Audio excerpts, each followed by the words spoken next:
তো প্রশ্ন ছিল যে অসুর আর দেবতা উভয়ে কিন্তু সমুদ্র মন্থন করেছিলেন।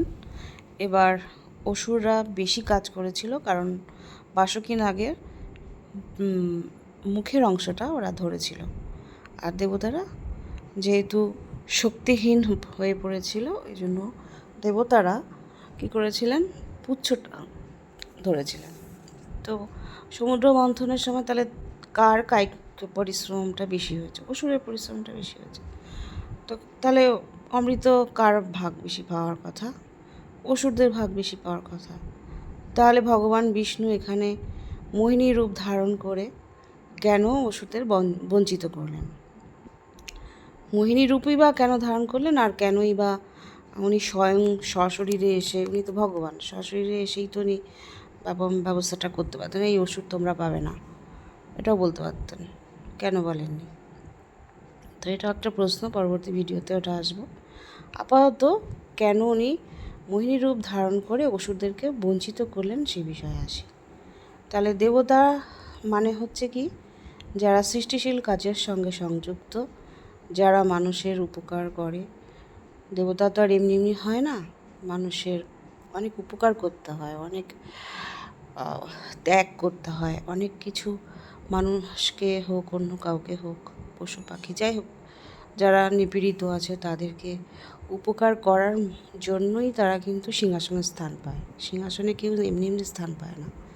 তো দেবতাদের মধ্যে কিন্তু সেই সুন্দর যে অভিব্যক্তি, সুন্দর যে আচরণ, সুন্দর যে মানসিকতা, সেইগুলো রয়েছে। সঙ্গে রয়েছে কি, সৃষ্টিশীল কাজ রয়েছে, যেমন ছবি আঁকা, গান গাওয়া, নাচ করা, তারপরে কাব্য সাহিত্য রচনা করা, বিভিন্ন, এই যে একটা ফুল ফোটানো, সুগন্ধ সৃষ্টি করা, এই আলো সৃষ্টি করা, হ্যাঁ, সব কিছু সুন্দরভাবে রাখা, পরিমার্জিত করে রাখা, সুন্দর করে রাখা, আরও সৃষ্টিকে আরও সুন্দরভাবে এগিয়ে নিয়ে যাওয়া বংশ পরম্পরায়, এই কাজগুলো দেবতারা করে থাকেন। তো এইগুলো তাদের স্বাভাবিক সত্তা। তো আর দেবতারা কি হয়েছে, সবসময় ভগবান বিষ্ণুর শরণাপন্নে থেকেছেন। এখানেই ঈশ্বরের একটা মাহাত্ম্য প্রকাশ পেয়েছে, যে ঈশ্বর কোথায় কাজ করে, ঈশ্বরের কাজের জায়গাটা কোথায়, এখানেই ঈশ্বরের কাজের জায়গা।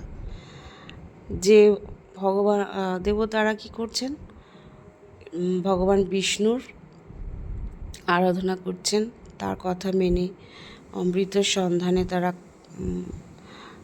কঠোর পরিশ্রম করেছেন। তারপরে যে অমৃত উদ্গীরণ হয়েছে, সেইটা তারা এখন প্রত্যাশায় আছেন যে আমাদের ঈশ্বর, আমাদের ভগবান, আমাদের যিনি সর্বং সহা, উনি আমাদের নিশ্চয়ই একটা ব্যবস্থা করবেন।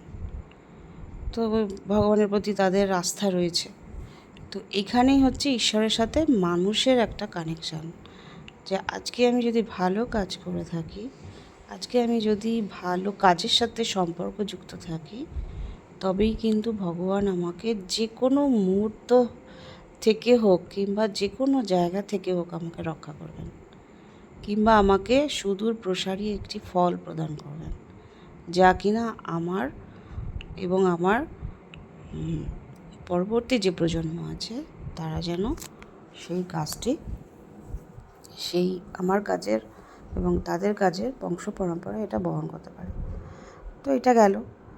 তো দ্বিতীয়ত যে অসুরদের কেন দেয়নি? অসুরদের এই কারণেই দেয়নি যে তারা নেগেটিভ এনার্জি বহন করে, তাদের মধ্যে কায়িক পরিশ্রম, মারামারি, কাটাকাটি ইত্যাদি, অপমান, ধ্বংস ছাড়া তাদের মধ্যে কোনো কাজ নেই। আমরা এখনও দেখতে পাচ্ছি অসুর শক্তি আমাদের পৃথিবীটাকে কীভাবে যুদ্ধ যুদ্ধ যুদ্ধ।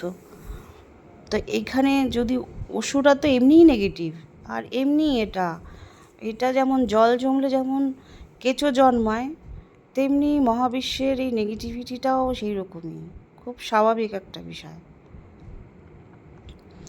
যে এটা ওই কেঁচো উৎপাদনের মতো এমনি স্বাভাবিক একটা উৎপাদন। মানুষের মধ্যেই দেখবেন, খেয়াল করে, যে খুব নেগেটিভ এই জন্যই ভগবান বিষ্ণু মোহিনী রূপ ধারণ করে ওদের দেয়নি।